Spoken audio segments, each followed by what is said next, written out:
Hello Internet, I am the hero of Julios, once again with another One Piece chapter summary.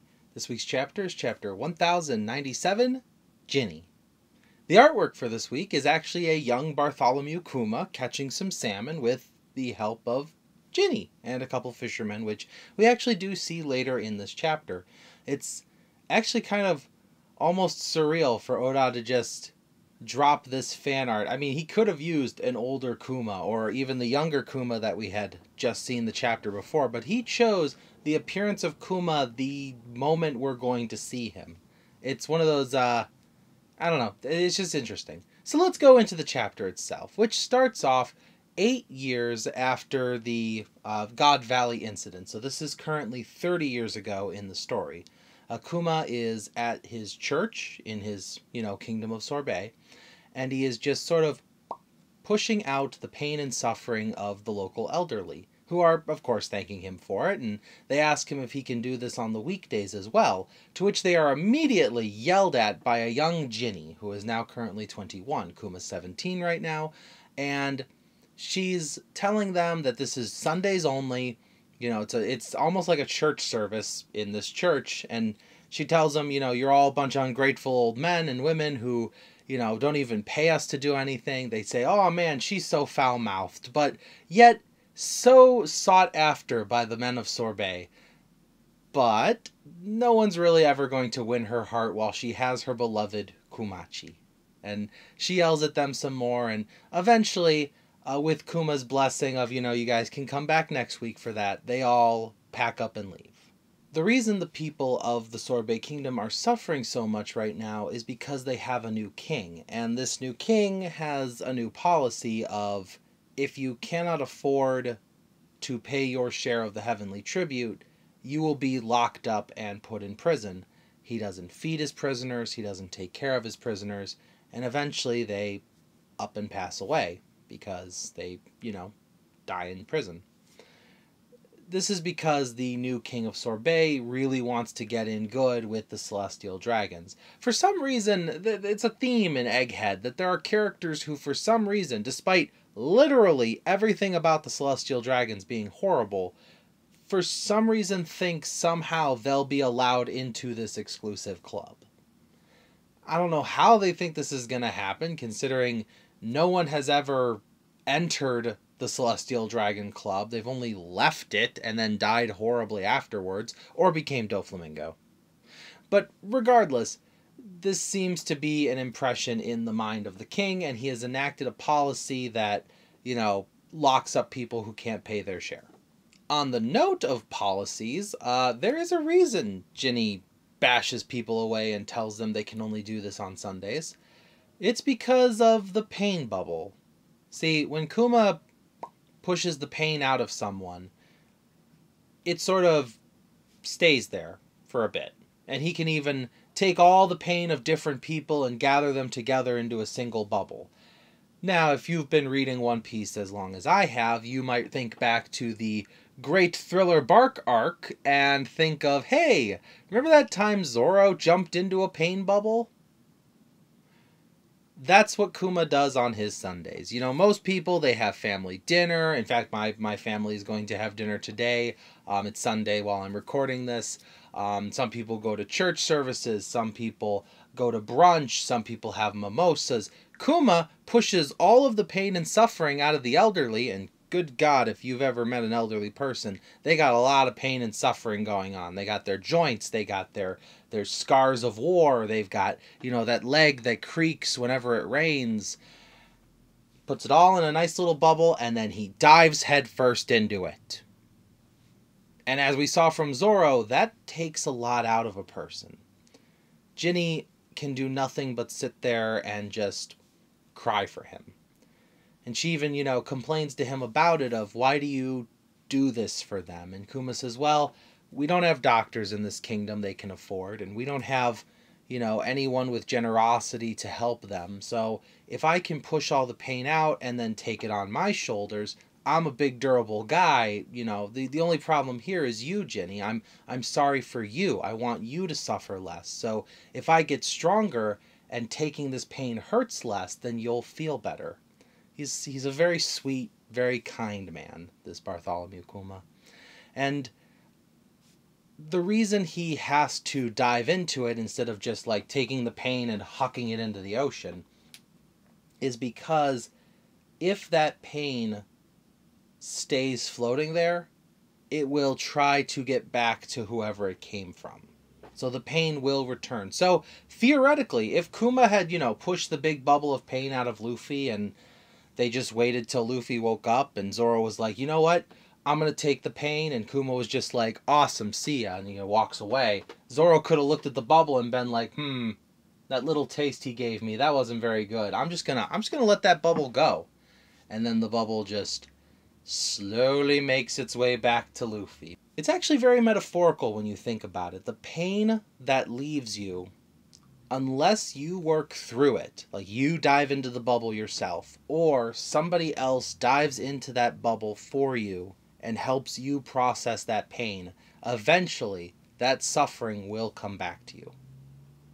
I'm sure that's not exactly the metaphor Oda is going for, but if you dive into it way too much. So we cut to 5 years later, so this is now 25 years ago, as a young Jinny is telling Kuma that they should get married. And Kuma's like, whoa, hang on, whoa, we shouldn't get married. And she's like, well, why not? I love you, you love me, let's go start a family. And he's just like, I do. And she's like, see, you do love me. I could make you very happy. And Kuma's like, I know, you do make me very happy, but he starts thinking of his father and what happened to his mother for being married and having a child with a member of the Buccaneer clan.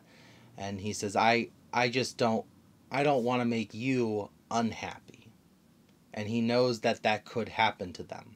And as long as they're co-workers, as long as they're, they live in the same church, as long as they're not together, this is something she can always run away from. Not that she would want to run away from it, but he wants to keep that option for her. While they're having this discussion, though, they're also reading the newspaper as they see about the freedom fighters and the young Monkey D. Dragon. Well, nobody knew he was Monkey D yet, but people knew him as Dragon, and Dragon was going across the sea, freeing islands and fighting back against tyranny. And Kuma reading the paper, fawning over how cool this guy is, saying, this is a hero, and I hope I'm going to be like him someday. And as he's fawning over Dragon, there are men bashing down the church door, fawning over Jinny, and saying like, oh, look at all this fresh fish we caught for you. And Kuma, perfectly oblivious. He looks at them and he's like, oh man, that's a lot of fish, thank you. As Jinny smacks him in the head and says, yeah, that's exactly why they're here. Give me the fish and leave. And the two of them have dinner. The two of them continue about their business. All the while, Jinny probably still thinking about marriage. But that's where we end with 25 years ago, and now we cut to 22 years ago. 22 years ago, according to my notes, that actually lines up with a certain event that should have happened in the timeline now. If you are as a deep dive One Piece fan as I am, or heck, if you just read the question corners, you would know that Jewelry Bonnie doesn't exactly have a set age. So when Oda answers the questions, how old is this character? How old is that character? We know that Luffy's 19. We know that, I think Garp is in his mid-60s. He's either 60s or 70s. But we know that Oda has canonical ages for all of these characters. But Oda, when answering what Bonnie's age was, he said pre-time skip she was 22, which would make her 24 post-time skip. But he also mentioned with parentheses, this is an estimation due to her devil fruit. Which, by the way, we do finally have the name of Bonnie's devil fruit, though not in an actual chapter. This happened in a question corner. So, spoilers for Bonnie's devil fruit if you like reading the question corners unprompted. So I'll give you a couple seconds to click off or click ahead. Just jump ahead to the time slot. Just a couple minutes. You just go like 1 minute ahead, maybe. Anyways, Bonnie's devil fruit is known as the age fruit. So, due to the nature of her age fruit, it's hard to tell what age Bonnie actually is. Because of Bonnie's approximate age of 24, we should be seeing 22 years ago, somebody holding an approximately 2-year-old Jewelry Bonnie. We do not see that throughout this whole chapter. We do learn a couple things 22 years ago, though. One thing we learn that it's almost pretty obvious when you think about it, the heavenly tribute is determined by the nation's population. Because of this, the king of Sorbet decided, well, if we cut the nation in half and declare the southern half of the island a lawless zone where you can do whatever you want, then that's not actually a part of the kingdom of Sorbet. All the elderly live in the south, that Kuma guy and his little church live in the south, but other than that, nobody who really matters lives in the south, and that'll cut our population down by like a couple thousand, maybe? I don't know how big the kingdom of Sorbet actually is, but it's enough to make it worthwhile monetarily speaking.